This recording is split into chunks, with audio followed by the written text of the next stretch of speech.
Voilà les amis, ça fait un an, enfin ça fait 14 mois maintenant que je me suis fait opérer des cheveux, donc photo. Donc pourquoi est-ce que je vous ai pas fait la vidéo à 12 mois? C'est pour une simple et bonne raison, c'est que je vous avais fait une vidéo de base pour les 12 mois, sauf que elle était pas terrible déjà, et surtout parce que j'avais mes examens. Donc voilà, alors je me suis mis en extérieur comme ça, je voulais vraiment vous montrer qu'est-ce que pouvaient donner ces nouveaux cheveux en extérieur. Donc ça change pas vraiment le fait que je vous ai fait vidéo à 14 mois plutôt que 12 mois, parce que sachez que déjà à 12 mois, mes cheveux avaient déjà quasiment cette tête-là, et on m'avait indiqué à la clinique que c'est possible qu'il y ait encore des changements mineurs jusqu'à 14 mois. Donc voilà, c'est plutôt fidèle à ce que j'avais de base il y a 2 mois. Donc ensuite, j'avais une petite inquiétude sur leur couleur, car je vais remarquer mes derniers mois, ils étaient plutôt noirs. Là maintenant, ils sont complètement blonds, voilà. Et puis niveau texture, en fait, ils sont comme les autres, c'est-à-dire que vous mettez votre main dans les cheveux, vous ne remarquez pas vraiment la différence. Ensuite, au niveau des traitements, qu'est-ce qu'il y a de nouveau? Sachez qu'au niveau des traitements, en fait, je n'ai rien changé. C'est toujours la même chose, c'est-à-dire minoxidil le soir, le matin et leur petit pchit là que je vous avais montré dans une autre vidéo. Donc ensuite, voilà, je vous ai parlé de mes cheveux, vous avez vu les photos du coup. Mais certains ont pu remarquer quelque chose sur les photos. Alors sachez juste que les photos que je vous ai montrées, c'est d'il y a 2 mois. Alors sachez juste un truc, c'est que j'avais quand même des trous derrière. Je parle pas des cheveux qui m'ont implanté. Je parle des cheveux qui étaient déjà là de base avant, donc les cheveux qui étaient à peu près là. Certains pourraient se dire, mais il y a des trous encore. Oui, et sachez qu'il y a encore des trous, parce que je vous rappelle un truc, c'est qu'ils m'ont réimplanté devant, mais pas derrière. Et donc ma calvitie va continuer. Donc en fait, cette série de vidéos sur la première implantation, elle est terminée maintenant. Mais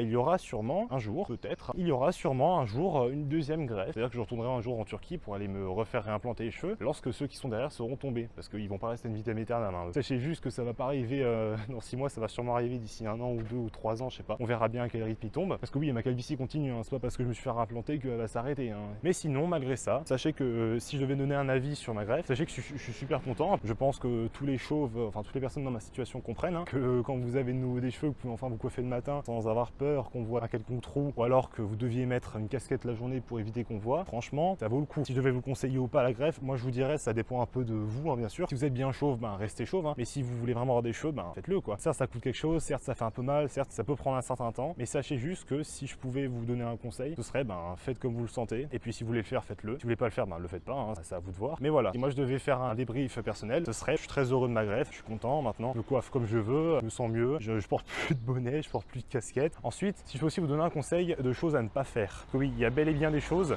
qu'il ne faut surtout pas faire quand vous perdez vos cheveux. Il y a par exemple un truc que j'ai essayé il y a à peu près 2 ans, en 2020. C'était vous savez, ces espèces de poudres là pour cacher les trous. Vous savez, pour cacher les trous dans les cheveux là. Sachez que ces poudres là, je vais pas citer de marque, mais sachez que pas ouf quoi. Genre j'ai essayé, moi ça m'a plus éclaté les cheveux qu'autre chose. Certes ça cache les trous, c'est cool, sauf que le problème c'est que ça vous éclate les cheveux à un stade je vous raconte pas. Donc voilà, les poudres pour cacher les trous je vous déconseille fortement. Le minoxidil je vous conseille, même si allez quand même voir un médecin parce qu'on sait jamais. Et évitez de porter des bonnets, des casquettes, tout ça. Je sais que c'est compliqué pour certains parce que comme moi j'étais très complexé par ma calvitie, du coup ça fait que je portais constamment un bonnet. Donc voilà, écoutez, je tenais aussi à revenir aussi sur quelque chose. Continuez à répondre à vos commentaires, même si des fois je prends un peu de temps. Je m'excuse, je répondrai au mieux que je peux. Je vous dis merci pour votre soutien, merci pour tout. J'étais très heureux de faire cette série de vidéos et puis d'avoir vous comme public. On se reverra peut-être d'ici quelques années. Et puis voilà, on se laisse ici, après 14 mois après ma greffe. Et puis un nouveau look. Pas mal quand même comment ils ont fait ça.